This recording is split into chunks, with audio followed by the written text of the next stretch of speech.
Hello and welcome back to the Master Division of the Intermezzo Championship. Today we are going to take a look at the conclusion of this Intermezzo Championship season. There's only one game left to be played. As you can see in the standings, even if I win this game, I can only tie with Scipio on points and sadly lose the tiebreaker. So as we already knew it before, in the last game actually, I don't have any chance for promotion any longer. But after the win in the last game, I also am not in danger of relegation any longer. Of course, that was all not known for most parts of the game, also of the game that we are taking a look at today. What will be decided and what is still left to be decided is which one of 3 to 1 Let's Jam and E-Rock 37 will manage to stay in the league. Basically, whoever of them finishes before the other will stay in the league.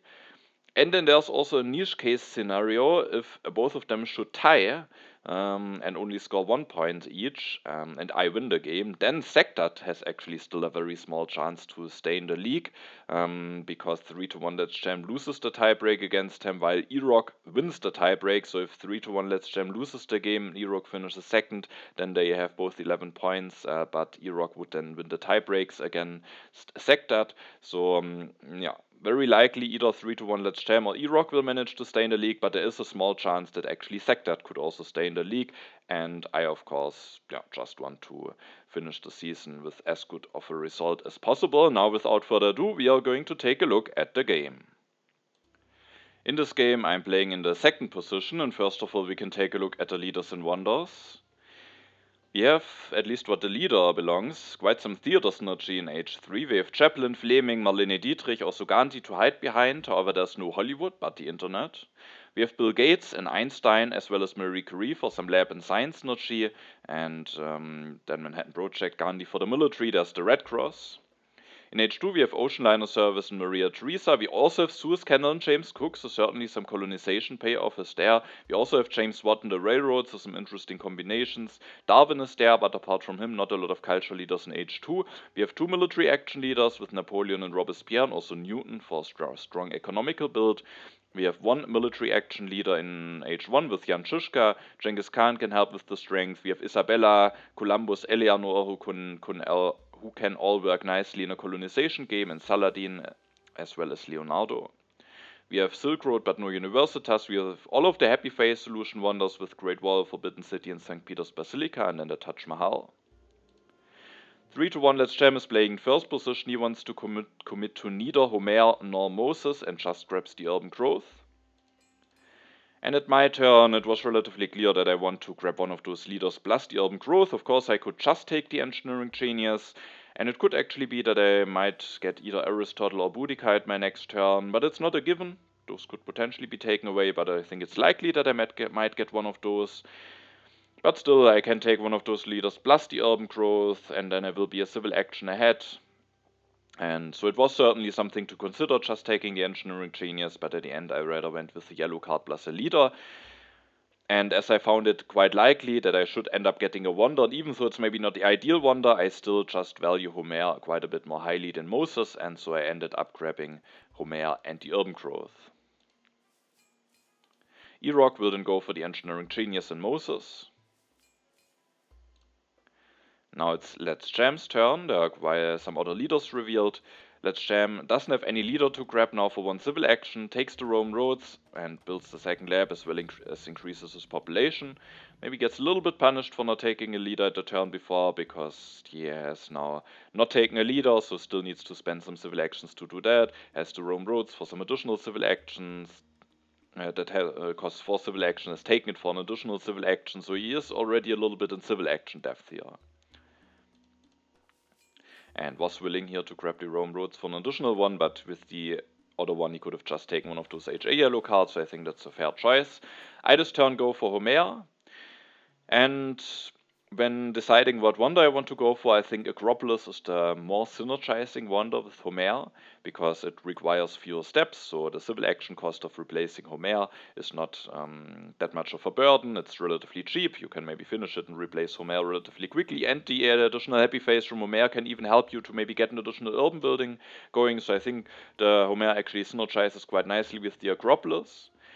But I would say generally I liked Stonehenge a bit more, especially in 3-player games, and then what at the end made it that I did the decision of going for the Stonehenge was that it's also denial. If I take the Stonehenge, then E-Rock has no wonder to take. Hanging Garden stays on 2. Maybe you can go for an H1 wonder directly. Silk Road with Moses is not that ideal, so there's no Universitas. So I think here not getting the Stonehenge is a bit annoying for him with the Hanging Garden staying on 2. And with that, I was willing to go for the Stonehenge myself, even though that's not as great of a synergy with Homer, but it's just generally a strong wonder in 3-player games. There are 2 copies of Code of Laws, 2 copies of Monarchy, so there's normally a good chance to get something to invest the science into. And with that, I took the Stonehenge, started with building my mine, as I will get a lot of additional science with the Stonehenge, so I think it's better to use this urban growth for resources instead of building the second lab first. I draw the Raiders in a colonization card. E-Rock doesn't grab the Hanging Gardens for 2 civil actions. There's interestingly a full first row only consisting of leaders, which is very unique, so he couldn't take any card for 1 civil action because he has already a leader in hand.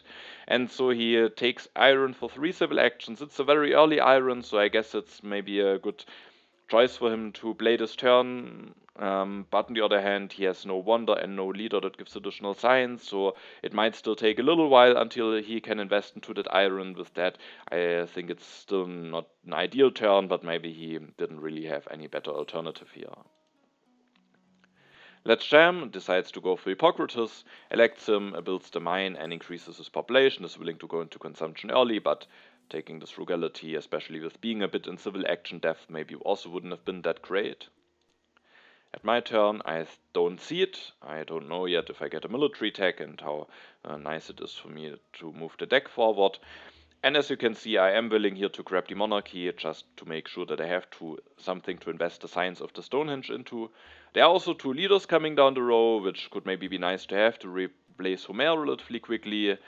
But I still need to finish the Stonehenge first, so it takes a little while anyway, and with that I don't think I have to grab a leader for 2 here, even though generally with Homer it is quite nice to have a leader available, because it can always happen that some of the H1 leaders will be very late and that it gets awkward, or maybe you can even lose the happy face of Homer if things go very badly. So I take the Monarchy, and then I just build a second lab and build a step of the Stonehenge, just not going to consumption yet, getting my science production going, just playing it civil action effectively with having a 4-step wonder plus Homer. I could have, instead of building the step, taken frugality without Pierre and already having 2 happy faces. I don't like bread and circuses, but I could have thought about frugality, but I think here I prefer to play it civil action effectively. I could have increased my population, but while I could miss out on a potential development of religion, I have the Stonehenge, I have Homer, so I don't really need the religion for happy faces, and with that, I don't think it would be too bad if I miss out on it. I draw some cards, the Pestilence and the Raid. E-Rock goes for Moses, increases his population, builds the second lab, and takes the breakthrough. That looks like a very straightforward turn. Let's Jam seeds and opens the development of markets. Thanks to the additional resources, he can just finish the Rome roads, which not only gives him additional resource production, but also additional food production, thanks to getting the additional yellow. And so he just finishes this wonder, is willing to pass on those leaders. Could have maybe also been nice for him to take a leader to get a quick Hippocrates replacement, but he decides against it here. This turn, I have some different options. Increasing my population only leaves me still with 2 food saved up. So to get out of corruption, it's basically only nicely possible when I finish the Stonehenge if I don't want to build a warrior or a religion. And also building the Stonehenge allows me to already develop the Monarchy this turn, so I kind of really wanted to do this. But there's also one downside, because now when I develop the Monarchy and afterwards finish the Stonehenge, I have only 1 civil action left, and there are maybe 2 cards that I would kind of like to take. One of them is the Code of Laws, that would just be nice to have in hand to upgrade the Monarchy at some point and not be stuck on 5 civil actions.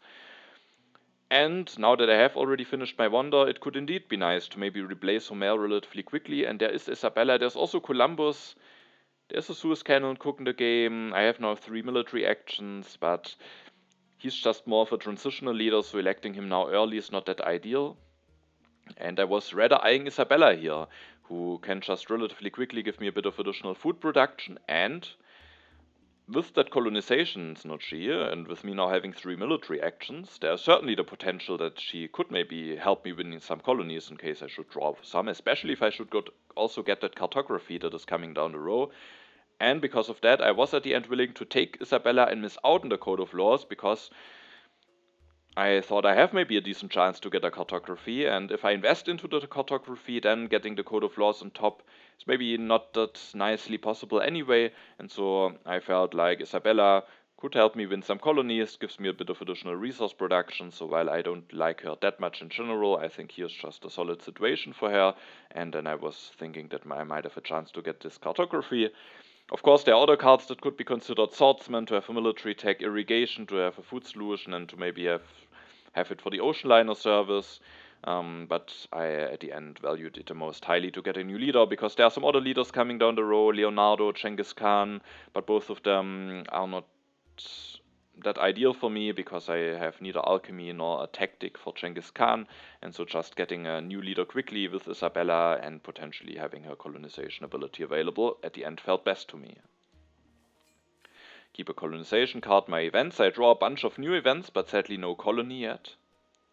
Erock seeds, and the development of science is revealed. That allows him to already go for the Code of Laws this turn. He is willing to delay the iron for a little bit, and instead just increases his population 2 times, takes Columbus, so that looks like he has maybe already a strong colony drawn. Then that might be worth it, otherwise that might be a bit costly having to build this warrior. Now it's Let's Cham's turn. He seeds, opens the development of politics, 3 additional cards for everyone. I draw some colonization cards and actually the open borders agreement, which could help me to keep all of those cards in hand, but no colony. However, as you can see, I might not necessarily want to seed colonies here anyway, because Let's Jam is actually willing to take the cartography here. Maybe he has drawn some colonies, maybe wants to go for a setup for the Suez Canal and is taking the cartography. Builds an additional farm, interestingly, to get some additional food production, which could also already be in preparation of getting some colonies and being able to get a bit of food to rebuild some units, and then reveals the Legion tactic, is not taking any of those leaders, but can just go for Jan Žižka at the next turn, as both I and Erock have already committed to a leader. Now it's my turn. I offer the open borders agreement. I offer it to Let's Jam, which is not completely clear, because if he indeed wants to go for cartography, and if maybe we both are the ones competing for the colonies, the additional military action could of course help him. But likely he will get Jan Žižka, which of course could make things a bit dangerous for me, but with him only having the Legion tactic for now, the third farm probably was also already a move in preparation for Jan Žižka, with him already being on the row. And so I was not that afraid of his military strength, and rather saw it as he will get an additional military action anyway, so with that, or not, I don't know for certain, of course, if he will get Jan Žižka, but it very much looks like it, and then the additional military action from the open borders agreement is not that important for him, while for Erock it could make a big difference, and who knows, maybe he doesn't have the ideal colony for Columbus in hand yet, and the additional military action could help him fishing for some new colonies. So at the end I offered it to Let's Jam. I elect Isabella this turn, increase my population once. I then also build a warrior using Homer's resource to build this warrior for cheap. I can maybe expect to see some colonies soon, with Let's Jam having been willing to take the cartography for 2 civil actions, and with all of my colonization cards I might have a decent chance to actually win a colony. So with that, it felt good to already build a warrior now with Homer's resources, as I might send 1 or maybe even multiple warriors away anyway. So despite not knowing what tactic I am getting, I at least know that the Legion tactic is available and that I might need those warriors for colonization.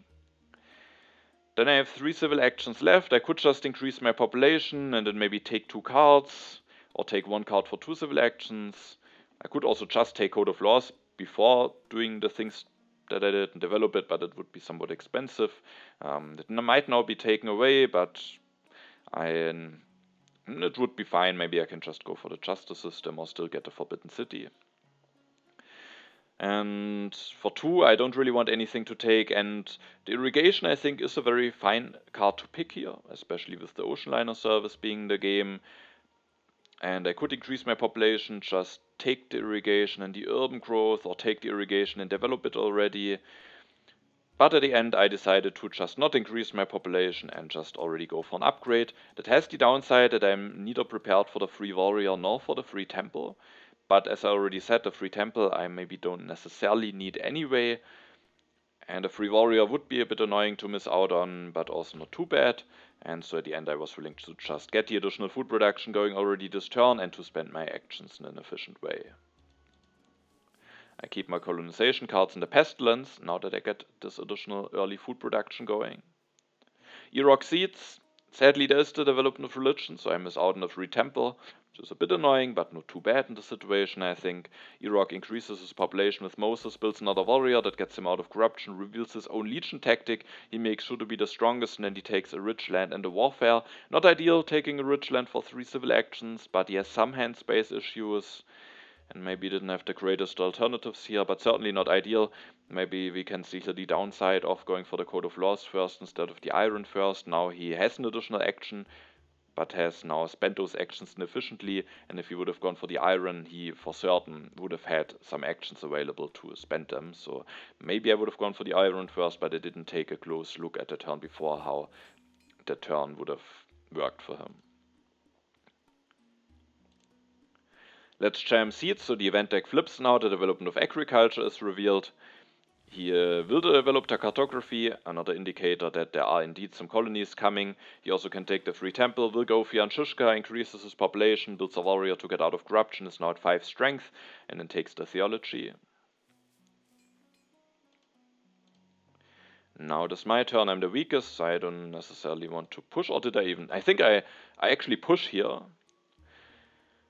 The reason being, or let's see if I push, but I think I pushed the pestilence, yes. Of course I'm the weakest, and I will actually get strongest, so you might argue, why do you push here? But what I expected even more to see than strength events are colonies. And I felt like revealing a colony at my turn when I win the tie breaks, when I can rebuild immediately, could just be quite strong. And with that I was willing to push, despite being the weakest and despite potentially getting strongest at my turn, just because there could be some colonies, there is some strong colonization payoff, so it could maybe be worthwhile to increase my chances of maybe winning a colony. So I see the pestilence, and there's no colony revealed, but it's also not too bad to see the Dark Ages here. I only lose 1 science, while Let's Jam loses 3, so that is not, that's now quite fine. I, as you can see, increase my population. And here I had to make a bit of a decision, or at least I was switching between 2 main options. Either I thought I might want to go for Swordsman, I could build one, copy the Legion tactic, making myself the strongest. But then I invest 4 science into the Swordsman, meaning I don't really can go for the Code of Laws in the near future. I could also, however, take this Code of Laws and not go for the Swordsman. I could also, of course, take both cards in hand, but I felt like I don't need only one of those cards, and then I don't need the other one necessarily.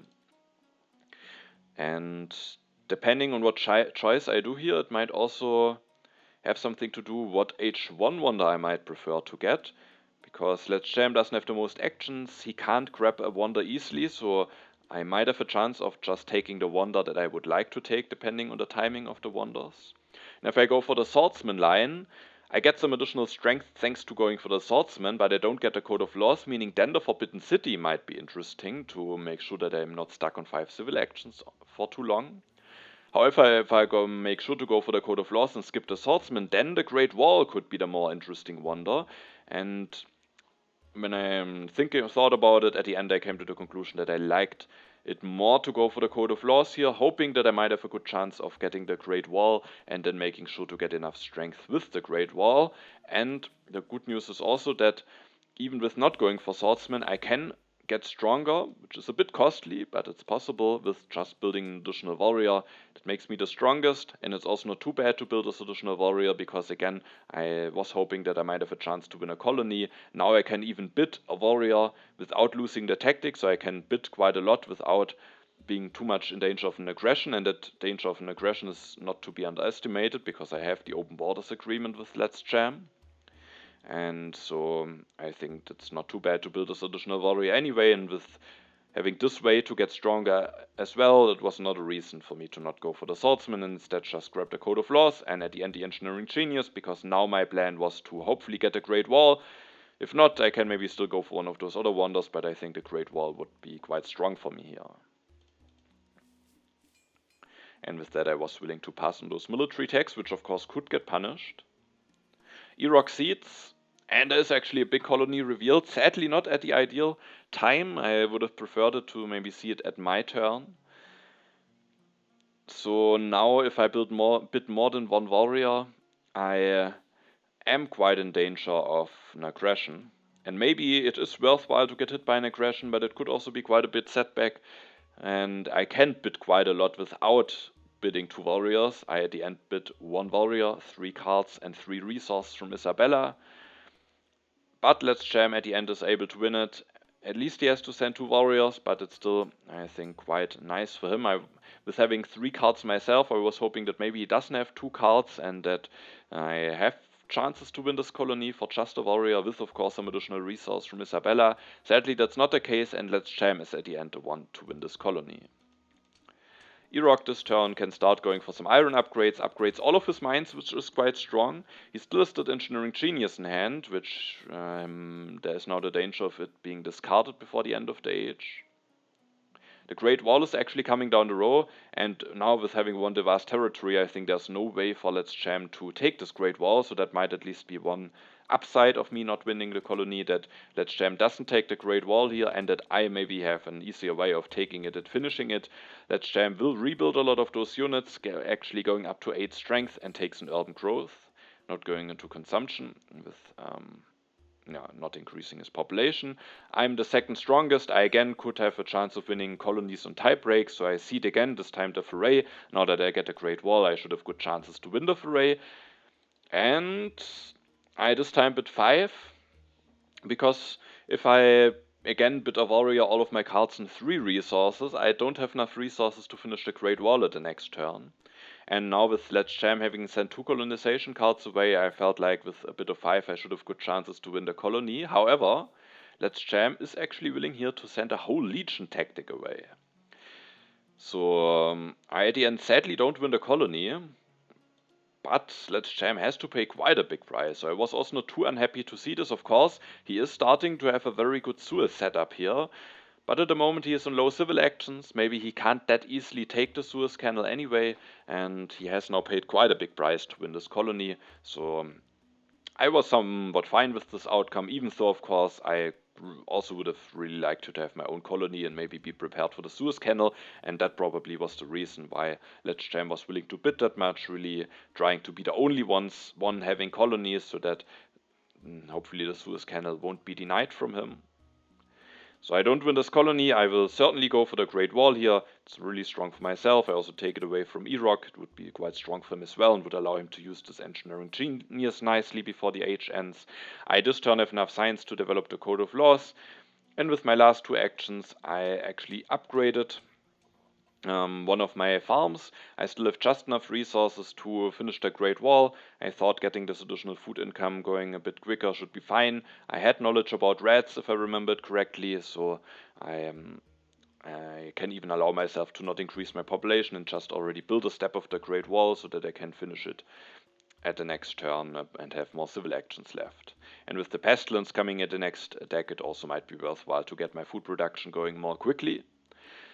I still thought about, instead of going for this upgrade, to just build another step of the Great Wall, just in case there's an early strong wonder available. I could maybe have a chance of finishing it, and then, for example, taking it from the 2 civil action area, but I would not have enough civil actions to take it from the 3 civil action area anyway, and that a wonder drops down into this area is very unlikely, so at the end I was willing to get this farm upgrade going.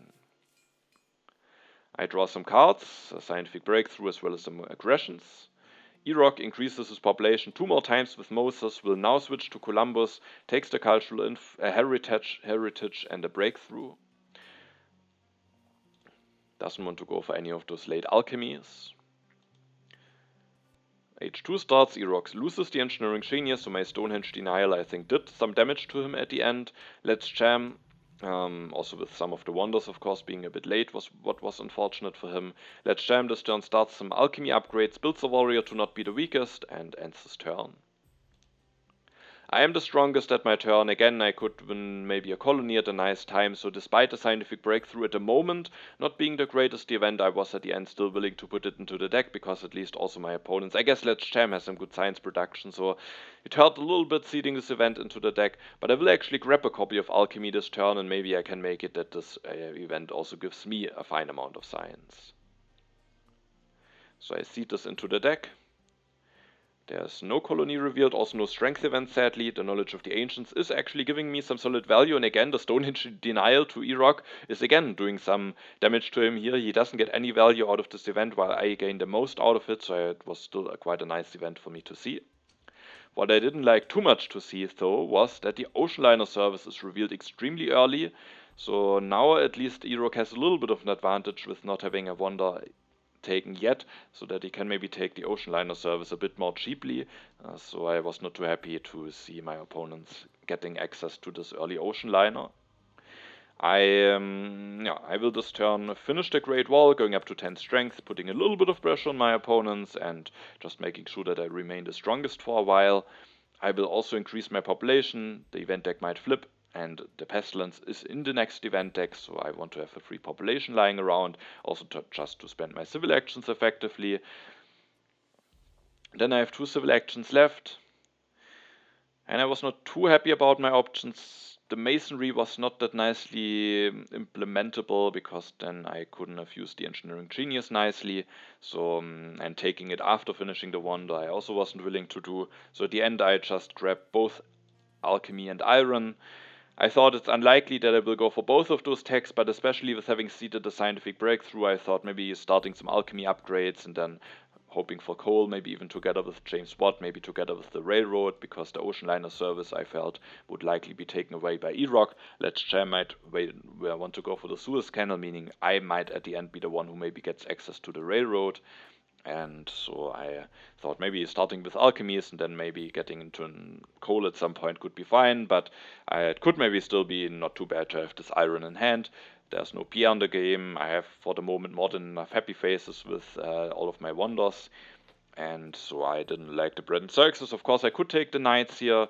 Maybe that could be an interesting idea, just having that available, but I don't think I need it short term. And at the end, I rather had the iron in hand, especially if I miss out on it. Both I and Let's Jam are waiting for coal. He's playing in front of me. He could take it away, so it could be nice to have that as an insurance to. Or if I don't have anything better to do at the turn at some point, I might also maybe uh, like it to have the option to go into that iron. I am very happy about my draws here, because first of all I draw the defensive army tactic, which is of course the perfect tactic to draw. I need, however, both cannons and riflemen, so I really need to prioritize those techs now, but I really have some big potential. There's even Napoleon, so I could really go for a big military game if I get the right cards. And I also draw an early international trade agreement, so I think quite a strong early H2 draw for me here. E-Rock surprised me a little bit here. I thought he very likely might just take that ocean liner, but he actually is going for St. Peter's Basilica and just finishes it, as well as going for the swordsman and going for some upgrades. One upgrade, or did he actually build one? He actually built one, making sure that he isn't the weakest. So that was a bit surprising for me to see, but maybe it could mean that he has knowledge about rebellion, or he doesn't have knowledge about it and is afraid about rebellion, because for both me and Let's Jam, we both could have seeded it, so he could get hit quite heavily by that. And who knows, maybe he also had some hopes of getting the Ocean Liner the next turn, but I was now thinking, if Let's Jam doesn't take it, which might happen because he really has some corruption issues, then maybe I will go for it. But there's also a copy of Riflemen and Cannons coming down the row, so that could end up being a bit of an interesting choice at my next turn if I should end up having to decide between those cards. Let's Jam increases his population, builds a warrior, takes the masonry, develops it, goes for another alchemy upgrade, has enough science to go for both Republic and Constitutional Monarchy at the next turn, isn't going for the Ocean Liner service, but I think for him it would have been just extremely expensive here, and he probably wants to leave himself open for a Suez Canal. meaning that now indeed I have to decide whether I want to go for that Suis or for those techs, and maybe that was something that Irok has foreseen, that I, with having the Great Wall, really might like to have those techs, and that maybe there's a chance he gets the Ocean Liner the next turn, and it is actually also what is happening here. First of all, however, I will offer the International Trade Agreement, get additional resource production, maybe with only being on irrigations and with not taking the Ocean Liner service this turn. I could have also taken additional food, but I felt for my development for the next few turns, the resource might just be more important, and thanks to having started the farm upgrades early, I might also have a fine amount of population to work with, especially with having all of those happy faces that I get without having to put a population anywhere. So I offer this international trade agreement. I offer it to Let's Jam, giving him the additional food because there's no government form in the row yet, and I felt his position is maybe a little bit problematic, or at least has the potential to be problematic. It also has some good potential with the Suez, with this good science income, but now with Irok getting the Ocean Liner, I felt like, especially with the pact maybe helping him to fix famine at some point, I rather wanted to offer this pact to Let's Jam here instead of to Irok. Now it's my turn. I start with going for an alchemy upgrade. I said the scientific breakthrough is coming, so I felt like that's a good thing to invest into, and then I indeed just take both cannons and rifleman. This tactic gives me just so much potential, and while the Ocean Liner service is still strong with my irrigations, at least I have the food production already, I have a fine amount of population, I have already enough to get one more population going. There's the pestilence coming, but then again, I soon get another population, so I have enough population to go for 2 defensive armies, which is enough to maybe be really threatening, and yeah, I think those technologies are just more important than the Ocean Liner here. I keep the tactic and my colonization cards. I was now, of course, hoping maybe for some wars and aggressions, and then I could just start building up towards this tactic, but so far I don't get any of those cards yet, but another colony, which maybe could be interesting. Maybe I still get a chance to go for the Suez Canal. Irok this turn gets the Ocean Liner service, so his play at the turn before with going for St. Peter's Basilica worked out nicely, and he then builds a step and takes the breakthrough. Now it's Let's Jam's turn, he seeds, and there is actually a colony revealed. This time Let's Jam isn't willing, or maybe also not able to bid too much, and with that I'm able to win it for a warrior, my 2 cards, and 1 resource from Isabella. I have now 1 colony, meaning the Suez Canal, especially if I draw a stronger colony than the wealthy territory too, could become a real option for me. Let's Jam is getting a government form this turn, takes the Republic, takes the strategy, has now 7 civil actions, so I think that's an improvement for him, and then he can get out of corruption with increasing his population twice and building a warrior. He is missing a science now, however, to go into coal the next turn. Could get help, of course, of the scientific breakthrough that I've put into the deck. I didn't want to use my politics phase here because maybe it could be worthwhile to keep this colony in hand for the Suez Canal, especially if there is another colony here that I maybe am able to win. So I just passed. I upgraded another lab. I think doing that is just too strong here with the scientific breakthrough coming. And then I have some actions left, and at the end I actually, I could just take a bunch of cards. I even have a little bit of issues getting out of corruption. And at the end I just decided, with Cole not being inside, with Let's Jam having now a bunch of actions, which makes it a little bit more easily possible for him to deny the first copy of Cole, I just decided to use my actions this turn to get into Iron. Relatively late, but I get into it extremely quickly, thanks to the International Trade Agreement, and also at the moment, thanks to Isabella, I have some additional resource production, so I am now at 8, which is definitely not bad. There are 2 wonders that I might potentially want to get that could improve my resource production even more, so I don't necessarily need to wait for the coal here, and can maybe just use my actions to build up my iron production so that I have more free actions at a following turn, maybe allowing me to go for one of those wonders, and also setting up some military.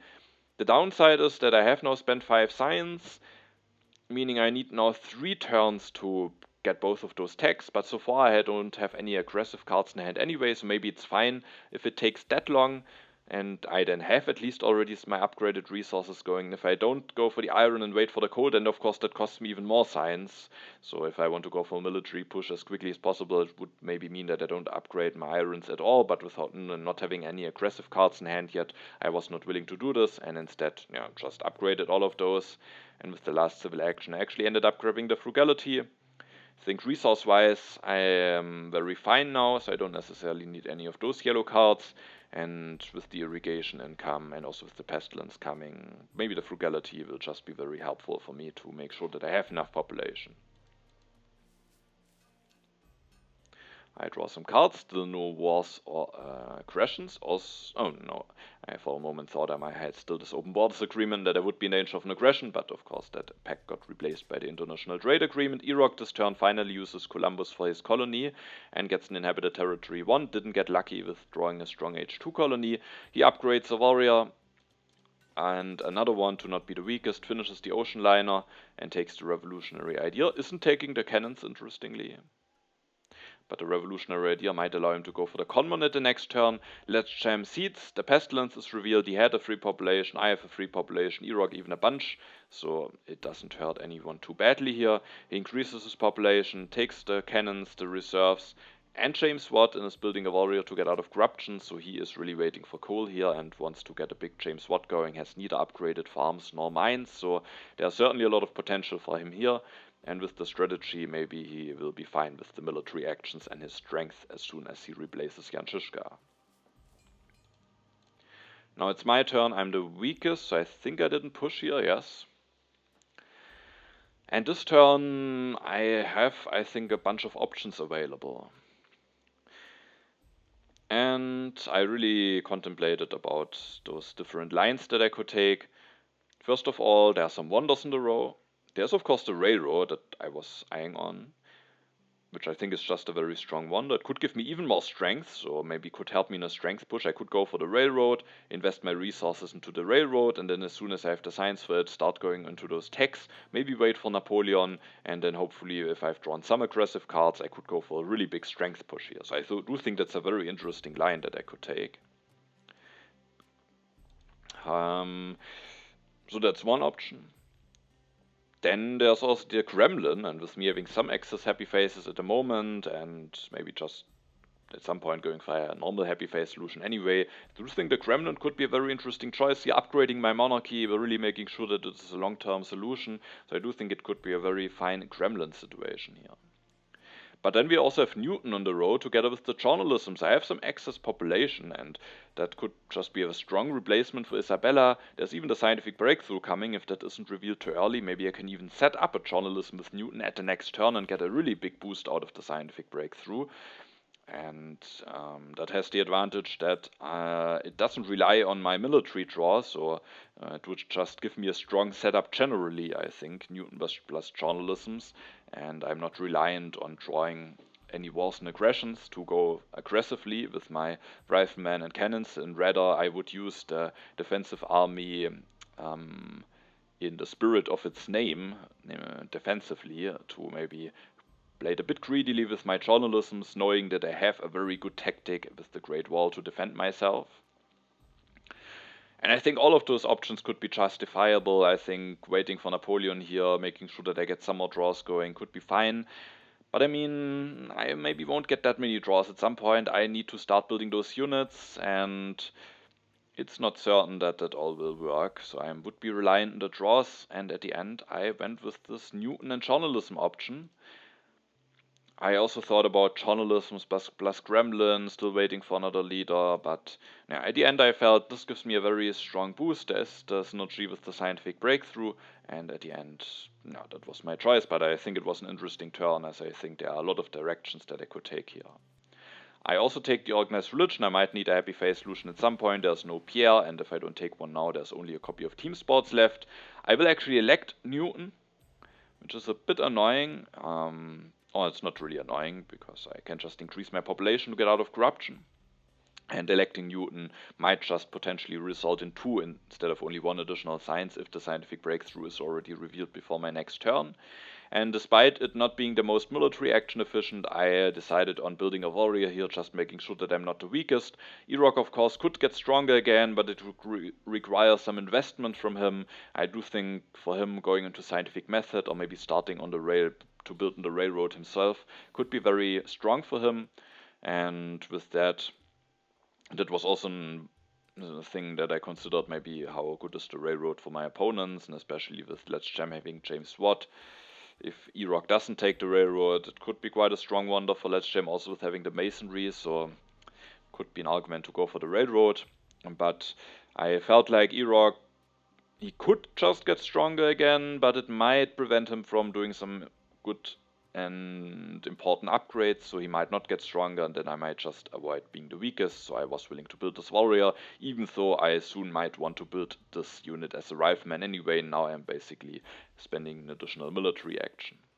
Keep the colony for the Suez Canal, the civil unrest, and the defensive army. I draw a colonization card, which could be nice. Irok takes the constitutional monarchy, doesn't go for the scientific method, instead develops the common first, but thanks to the cultural heritage and generally all of the science yellows that he had in hand, he also had a breakthrough. He has enough science to go for the scientific method at the next turn. He also takes the cavalryman. He missed out on both copies of cannons, so he really needs to make sure to have those cavalrymen available. Now it's Let's Jam's turn. He accedes, the scientific breakthrough is revealed, so that's a strong event. Sadly, it's revealed before I go into journalisms with Newton, but it's also revealed before Irok can go into scientific methods, so I think it's fine at the end. Let's Jam goes for the railroad here, builds 2 steps already. Cole, sadly for him, is not in the row yet. It's a bit unfortunate for him that both copies of selective breeding are very late, but he uses the time in a good way with starting this railroad, which really means that as soon as he gets the coal with James Watt, his resource production will really explode. He then increases his population, takes the reserves, and develops the strategy to be the strongest, or to be even stronger. He was already the strongest before. Now it's my turn, I'm not the weakest, so I decided on pushing the civil unrest into the deck. The immigration is revealed, I was happy to see that, I gain an additional population here. And then I think this turn it's time to build this journalism and get this big boost with Newton, going up to 8 science production, 4 culture production. I also developed the cannons here, building a cannon, just starting to use some of my military actions so that I don't have to use that many in H3. I have my tactic already, so I think it's better to miss out on some H2 draws. And also making sure that I'm not the weakest after my turn, and then I still have a bunch of civil actions left. I will actually reveal the tactic already. That's a bit controversial. It gives some information to my opponents. Irok has a lot of swordsmen, but he missed out on the cannons, which he might now regret. But if he had those in hands, maybe I wouldn't have revealed the tactic yet. So he can't copy it. And Let's Jam, it's still a way to go for him. He needs Rifleman, he needs to upgrade all of those, copy the tactic, and he wants to finish Railroad, maybe go into selective breeding and coal with Watt. So I do think that it's fine to reveal the tactic here, and the reason why I revealed it is it makes me the strongest, and again I spend another H2 military action. There's the chance that the H will already end before my next turn, and with that maybe it could be worthwhile to spend those actions already. Then I will take the urban growth, the frugality, the patriotism, and increase my population, so just load up my hands with some useful yellow cards. I think all of those could be interesting. The patriotism in case I still want to do something aggressive, frugality to help me out with my irrigations, and the urban growth to build another journalism. So at the end it felt like a relatively straightforward turn. I draw 1 card. It's the developed territory, maybe another interesting option for the Suez Canal, potentially. Irok gets Maria Theresa, together with the ocean liner service, that's of course quite a strong leader. Develops the scientific method, goes for 2 upgrades, going up to 6 science production, and it then takes the selective breeding and increases his population with the ocean liner service.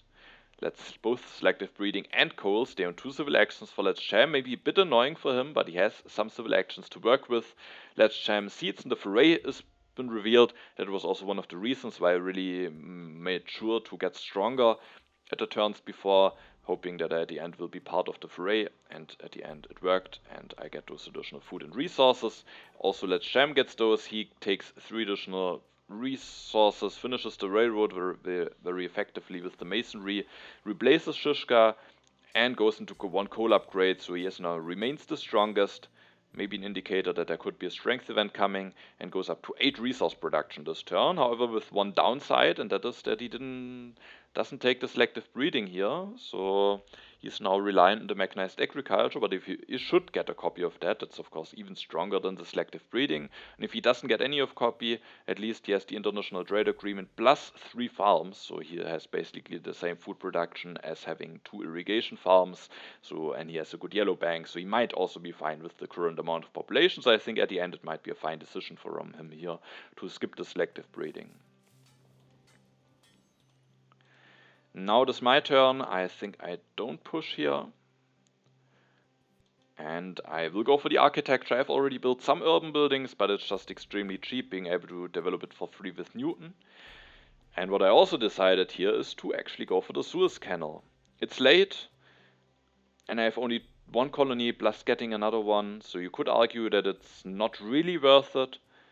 But I also struggled a little bit to find an effective turn where I don't go for the Suez Canal. I could probably do something at the end, but at the end it just felt strong to develop the architecture, get this journalism, take the Suez Canal, and build a step already. The next turn I can finish the wonder with one civil action thanks to the architecture, and either get the developed territory or the wealthy territory. I have even a chance of maybe drawing an even better colony, but especially the developed territory helping me out a little bit with my yellow bank, so that I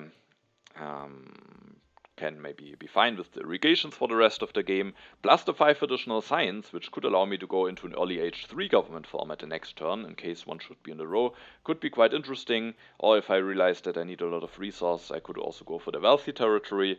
So it's quite late, but I felt it might still be worthwhile, and I can finish it relatively effectively with the architecture. I draw some cards.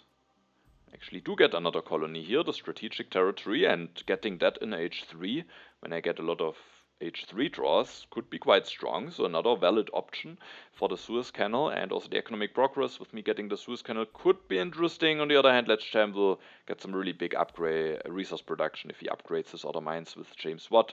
So I have to see if I'm willing to put that event into the deck. H3 starts. Iraq develops the cavalryman, can from this turn on start using Maria's resources, builds one cavalryman, builds a temple together with the St. Peter's Basilica that makes sure that he doesn't have any unhappy workers, takes the rifleman, the breakthrough, the rich land, and builds a 3rd farm to make sure that he doesn't have any famine issues soon. Now that we are at the beginning of H3, we can take a look at the overview, looking how things are at the moment. Interestingly, the culture is extremely close, so I am 2 culture behind the first player with the most amount of culture, and I'm having the least amount of culture, so culture-wise we are extremely close. And Iraq has maybe the lead in population income. Maria is adding some value on those stats. He gets more resources thanks to her, more science, more culture income. So I think his position is not bad. He has a fine amount of civil and military actions. Let's Jam has soon the best resource production, even though mine will maybe also be fine with getting the Suez Canal, but his will be the best.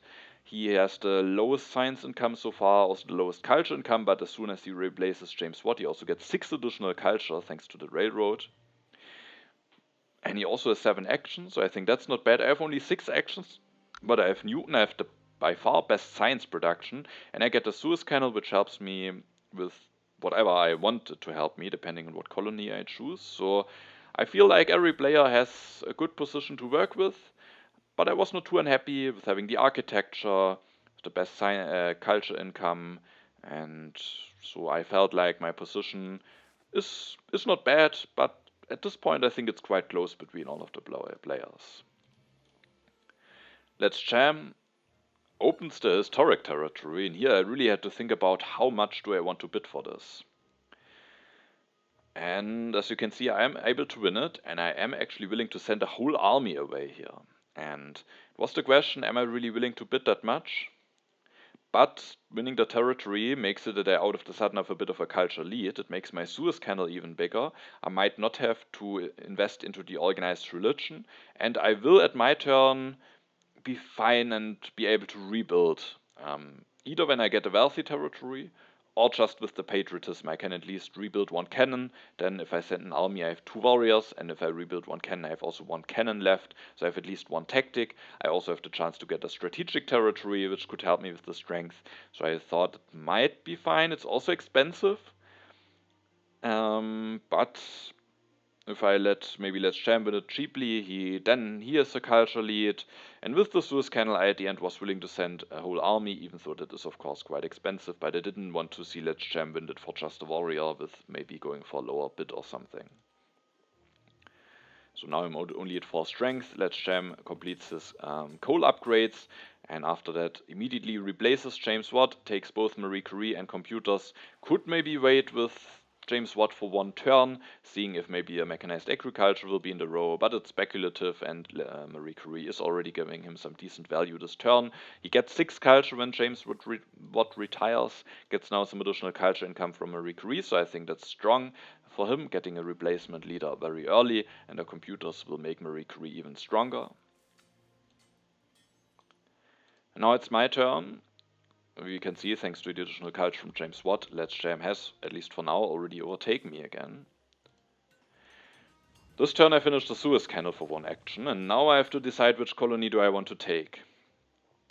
And I think there's 1 card on the road that really influences this decision, because I do think getting the strategic territory in H3 could be very strong. But I also have only 3 military actions, I can't keep too many cards in hand. And there's the communism on the row, and I do think getting the developed territory, then taking the communism, developing it with Newton, making sure to play with 8 actions and 5 military actions, plus the additional civil action from Newton, I just felt is extremely strong. I also get the additional resource production from the communism, so I have now 11 resource production and only 1 less than Let's Jam.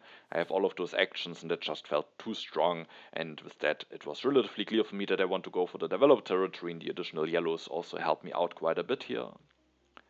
Sadly, I let the oil be available for my opponents, and I felt for E-Rock it could be interesting, for Let's Jam with the railroad and Marie Curie maybe it could be interesting, so I thought about if there's maybe an idea of me going for oil, but I think that's just too strong for myself here, and with the remaining actions I increase my population with the frugality, playing the patriotism so that I have enough resources to rebuild at least 1 cannon, making sure that I am safe from any aggressions. I think I also was not willing to bid this defense card on the historic territory, realizing that I might really need it to not be in danger of an aggression. I'm not totally certain, but I think that might have been the case. Then I have 2 actions left, which I will use to take this military build-up. I also thought about increasing my population, maybe just taking this patriotism, but I'm the weakest, and in a 3-player game, this military build-up can give me 10 resources, which is completely busted, so I think that at the end is the best pick for my last 2 civil actions. For now I'm the weakest, so I could get punished. Draw the impact of industry, which is not too great of a seed, because I have only 3 iron mines. All the extra resource production is coming from somewhere else. Actually, I have resource production from 4 different sources, from my mines, from the International Trade Agreement, from the Suez Canal, and from the communism, so that's quite interesting. E-Rock Seeds, I was mostly happy to see that there's no strength event that is punishing me. Instead, a colony, and I wasn't willing to be in danger of an aggression, so I just passed here. Let's Jam has to at least send a swordsman and a card away. E-Rock.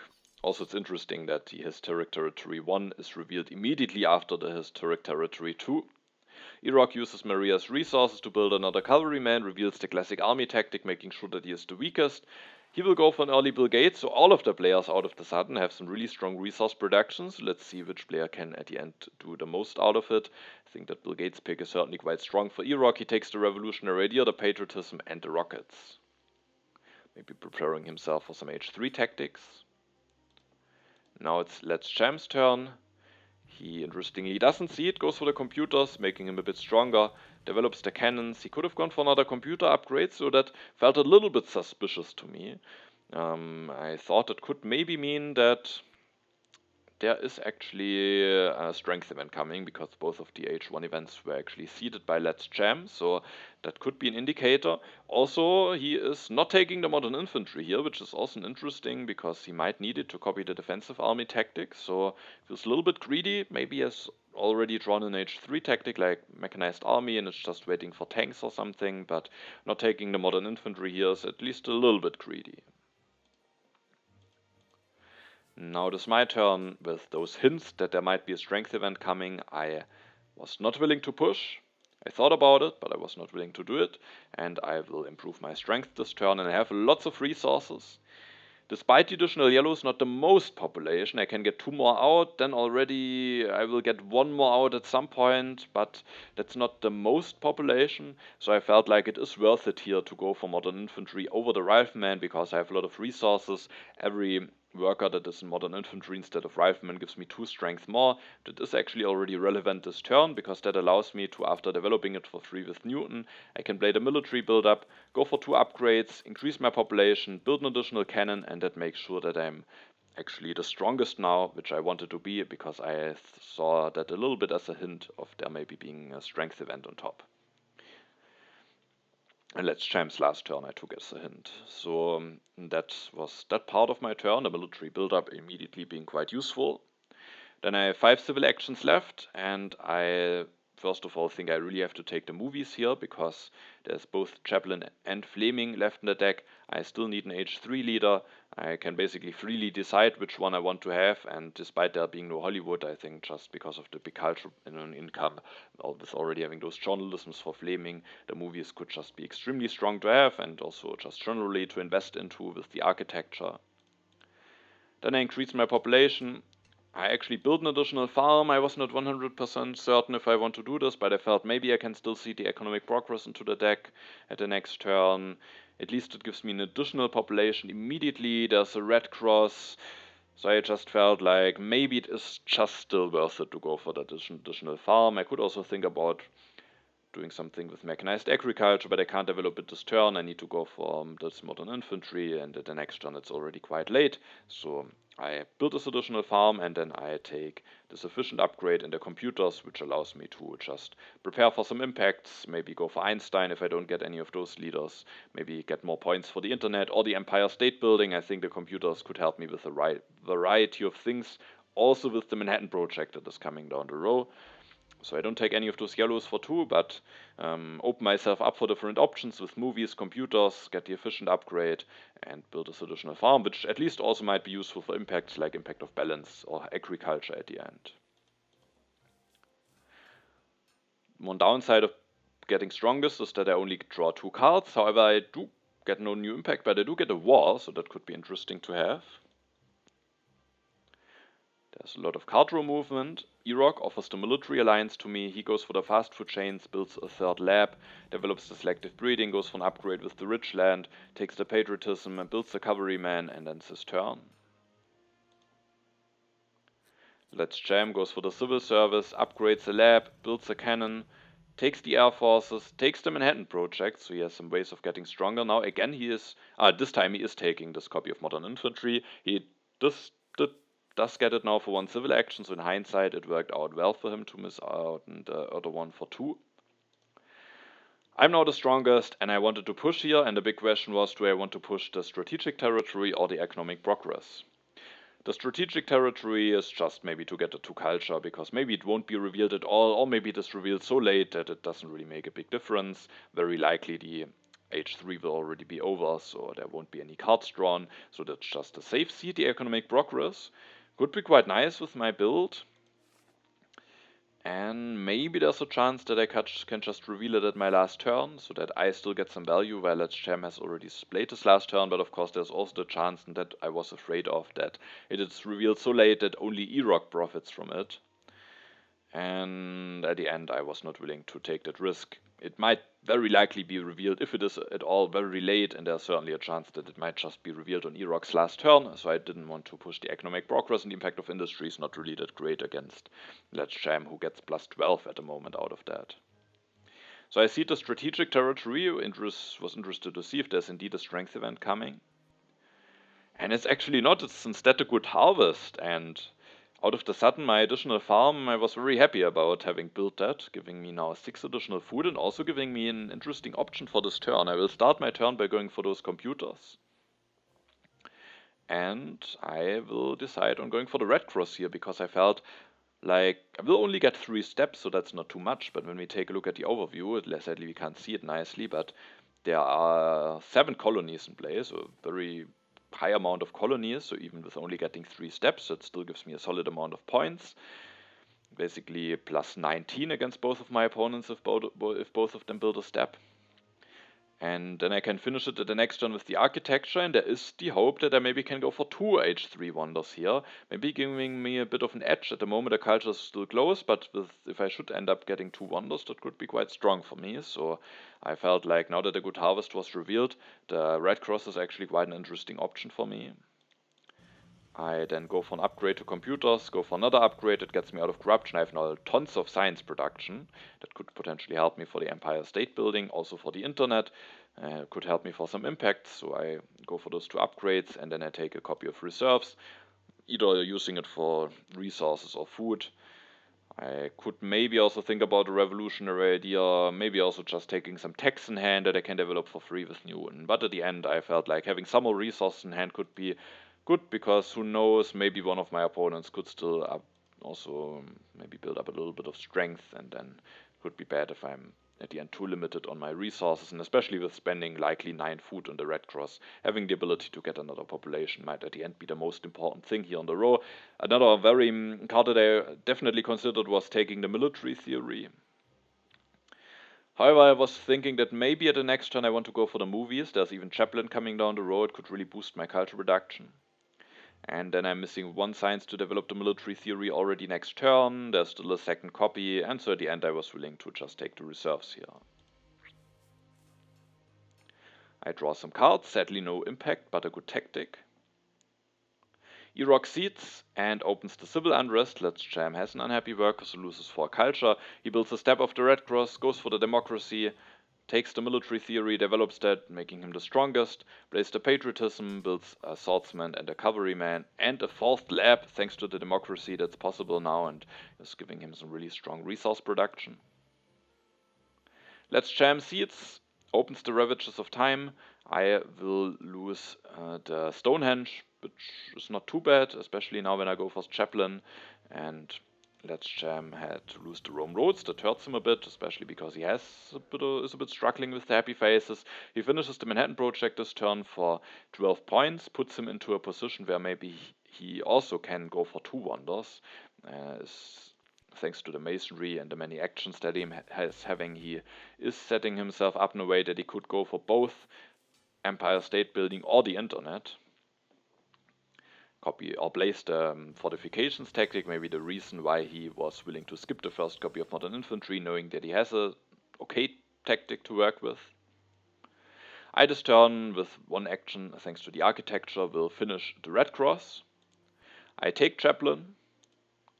Before electing Chaplin, will develop the movies, and I want to develop another tech with Newton that are the satellites, just using Newton's additional actions while I can, because I'm a little bit constrained on actions, because at the next turn my idea is also to take and finish a wonder, whatever Let's Jam lets be available for me.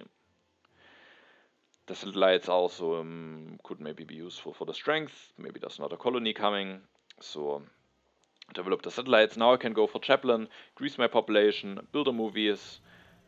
I could potentially now, and maybe I actually should have done it, play the reserves for food and increase my population, spending those actions already. I'm not sure if I maybe was a little bit afraid of... I think I was a bit afraid of what Iraq can potentially do militarily, so I think I needed to take those air forces in the engineering genius. With the entrenchments tactic I should now be completely safe, because if I don't take the air forces here, then Iraq can go for 2 air forces, can maybe even prolong the game, things could get a bit dicey, so maybe I would still be somewhat fine, but I felt like I overall have a decent position with getting this red cross and basically for certain getting either Empire State Building or internet at the next turn, because Iraq can't take those away. Even if he should get resources from an event, he is missing the actions to take it away, so it's guaranteed that they can go for wonder the next turn. It's unclear how big an Empire State Building would be. At the moment, I'm winning science, culture, and food, actually. But Irok maybe could go for an upgrade and make sure that he gets more food income than I do. So, yeah, I felt good about my position. With that, I played it a bit more safe and took the air forces. I was still hoping for a good impact because generally there have been very few impacts seeded so far, and I haven't seeded any impact. And I was very happy to see that I draw impact of science and happiness, because both of those impacts, happiness is playable and could be quite strong against Let's Jam depending on what he will do, and science could maybe be even stronger if Iraq or my opponents don't get more science production. There's the inhabited territory revealed. Iraq is able to win it. I wasn't willing to bid on that. He just wins it for swordsman. Rebuilds the temple, builds another temple, maximizes maybe his culture income, plays the patriotism, rebuilds the swords, goes for the engineering, sadly goes for a farm upgrade. If Let's Jam will now go for the internet, which is likely, that will maybe cost me some points for the Empire State Building. H4 starts, and Let's Jam plays an armed intervention against me. That could end up being relevant, because it's maybe not that much of a problem. And revealing the tactic at a turn before was actually relatively important in case I get hit by a double aggression, because if Iraq plays an aggression against me, the military alliance would have been cancelled, but luckily that didn't happen. And now even if I seed, have one colonization card and 3 other cards in hand, meaning I have just a 9 that I need to defend against Iraq, even if I don't get stronger. Let's Jam takes the internet, has the 1 civil action to build his professional spots, fixing his happy faces, and then gets 18 points from the internet. Of course, also the professional for spots giving him 4 additional points for that internet. He then copies the defensive army tactic, making him a bit stronger. And at my turn, I came to the conclusion that I can very safely seed the impact of science. There might be a chance that there are some additional resources revealed, but I think I had knowledge about the economic progress, I think, and also the wealthy territory. I think there wasn't really anything that could give Iraq lots of resources. I mean, he does need a lot, but it's also not that likely that there will be something that gives additional resources. And only if he gets additional resources, he can build a multimedia and finish the fast food chains. So I felt like it's very unlikely that he will build one. Even if he has the resources, he might prefer to do something else, and so I decided on seeding the impact of science into the deck. The event revealed is the strategic territory that was seeded by me. I just pass on it. Let's Jam wins it for just a warrior. And this turn I will go for the Empire State Building. There are 2 main lines, and I think it's relatively clear which one I should take. I could either disband a unit, build an additional farm, getting 9 additional points or 8 additional points out of the Empire State Building, and maybe more points for an impact of agriculture, but also less points for an impact of harmony and impact of competition. Or I can not do this. And I think it's best to not do it here, because if I delete a unit, I'm in danger of an aggression, and that could just be bad here. I felt again I have a solid position when I finish the Empire State Building. It's not over. Iraq has some good impacts, and one of them, especially if he builds more farms and mines, which makes sense for him with the fast food chains, one of those very good impacts is actually the impact of harmony. So harming that one impact also didn't feel too great. So instead of deleting something, building a farm and finishing this Empire State Building, I developed the Air Forces, getting +4 for impact of tech. I disband a modern infantry, building an Air Force, getting a bit more strength going, and also giving me +2 for the impact of variety. And then with my last civil action, I can finish the Empire State Building with the Engineering Genius, only getting 16, but 16 is still not nothing. And with having gotten the Red Cross as well, I think I got a solid amount of points out of my H3 wonders. Iraq seeds and opens the vast territory. That could really help him with the happy faces, and so he's also willing to bid on that. Sends the swordsman away in a colonization card. Now there are really lots of colonies in play. Now I think 3 more colonies have been revealed since I finished the Red Cross, so a total of 10 colonies now in the game. E-Rock uses the Ocean Liner service to increase his population, builds a swordsman, increases his population with the Ocean Liner, and normally plays the reserves, builds an additional farm, builds another additional farm, and then finishes the fast food chains with those two farms. He's improving impact of agriculture, balance, and harmony. Harmony is actually insanely strong for him here.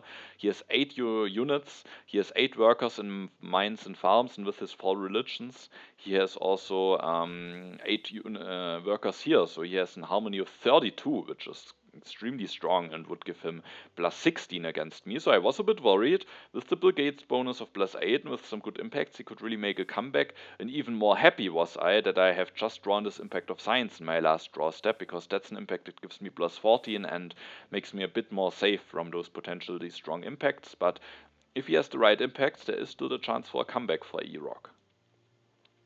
Because we can maybe see before the final impacts, I am having a 14 points lead, but with the Bill Gates bonus, that will already only be a 6 points lead.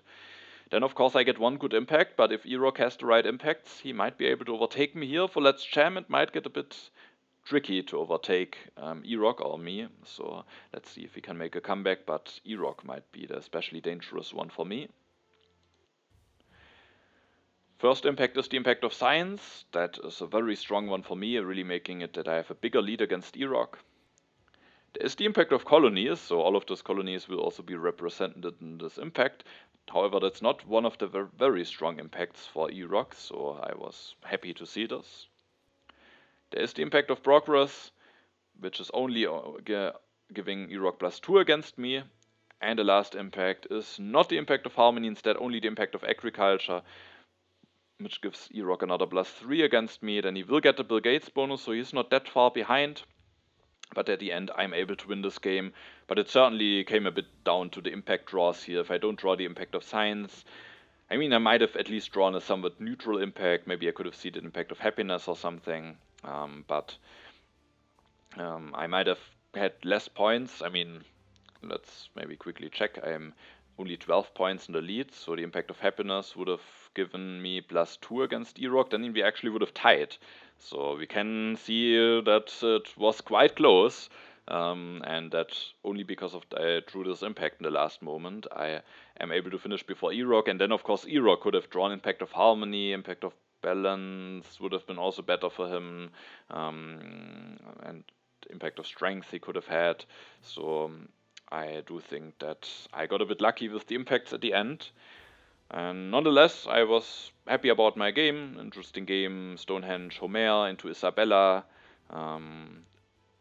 Building an H1 economy relatively late, but it's still working, thanks to maybe getting journalisms on top of it, and then the Suez Canal.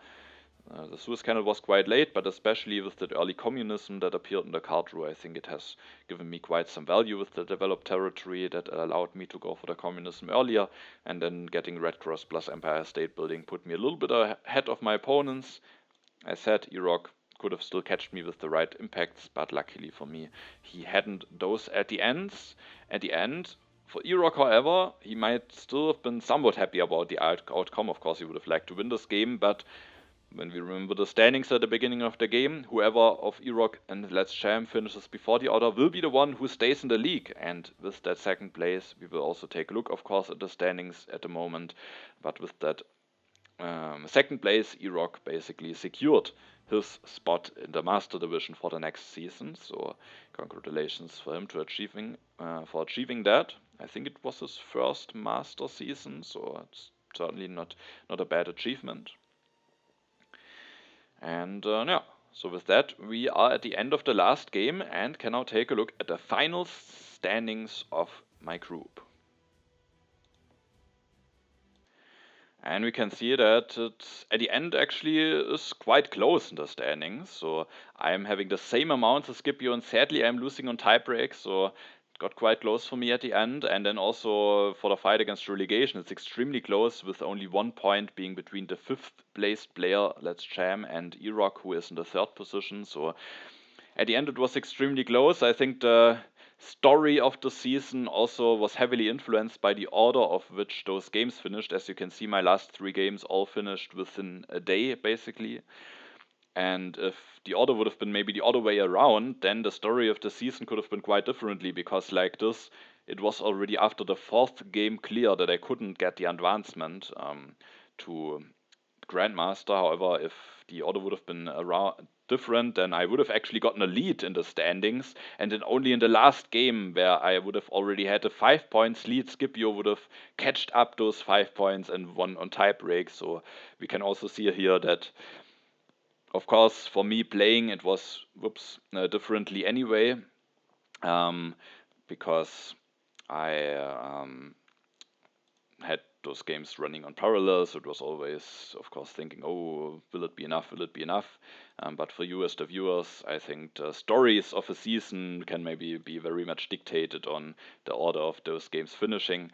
And here, sadly, I just needed a little bit more to get the advancement. I think it's still a solid season that I played, but 19 points is not enough to guarantee a first place. So Scipio, with also getting 19 points and having the better results against me at the end, is the one going to Grandmaster for the first time. So again, congratulations to him.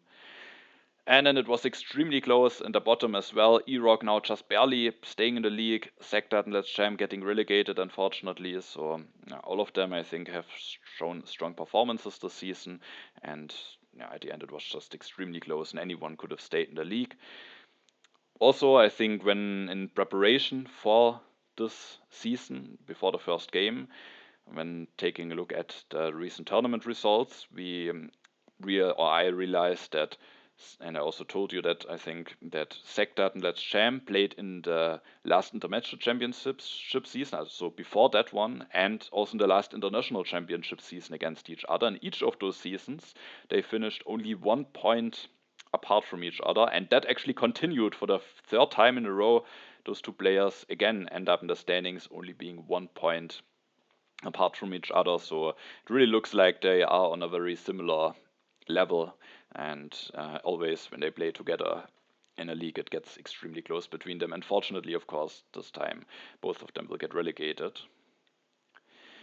All right, so with that, taking a look at my season has finished, but now I think as a conclusion, we can maybe take a quick look at the Grandmaster division and see who was the player that won the tournament at the end. And there it was also extremely close. And at the end, Wolves is able to win it with 17 points before Todd Silence and Grotz. Todd Silence almost winning for the third time in a row, but this time Wolves managed to be 1 point ahead of him and won his first Grandmaster title in Intermezzo International. So big congratulations to him. Certainly a very great achievement. I still remember that I was very happy when I for the first time managed to win the Intermezzo Championship. He also mentioned that it is his favorite tournament, so that's of course then even better. And now Todd Silence and Grotz will stay in the league, and Ipogi and Danny Boy will get relegated. But I think the Grandmaster division, especially in the Intermezzo Championship, where only the top 3 stay in the league, is just extremely difficult to stay in that league, and so no shame in getting relegated. All of the players got a decent amount of points here.